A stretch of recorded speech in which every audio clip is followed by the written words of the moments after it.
থাকবে।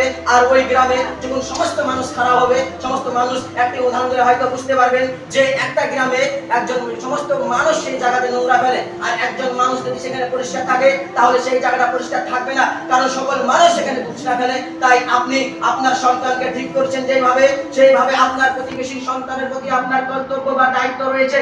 কারণ নবী করিম সাল্লাল্লাহু আলাইহি ওয়াসাল্লাম তিনি তেনার বাড়ির আশেপাশের মানুষরাও তেনারা প্রতিবেশী ছিল, তেনারাও কি ছিল? তেনারা ইহুদি ছিল, তেনারা কাফের ছিল। তেনাদের প্রতিও নবী করিম সাল্লাল্লাহু আলাইহি ওয়াসাল্লাম কি করেছে? তেনাদের প্রতি প্রতিবেশীর দায়িত্ব ও হুকুকুল জাররাইন, প্রতিবেশী হক আদায় করেছে। নবী করিম সাল্লাল্লাহু আলাইহি ওয়াসাল্লাম সেই ইহুদি, সেই কাফের ব্যক্তিদের প্রতি নবী করিম সাল্লাল্লাহু আলাইহি ওয়াসাল্লাম এত সুন্দর ব্যবহার করেছে, এত নম্র ব্যবহার করেছে যে নবী করিম সাল্লাল্লাহু আলাইহি ওয়াসাল্লাম তেনারা নবী করিম সাল্লাল্লাহু আলাইহি ওয়াসাল্লামের কাছে তেনারা কি করত? আমানত রাখত। আমানত রাখতো। আমাদের প্রতিবেশীর মধ্যে আমরা আমানত রাখতে পারি না এবং আমাদের প্রতিবেশী সন্তানকে আমরা ঠিক করতে পারি না, এবং সাহাবী সেই সূত্রে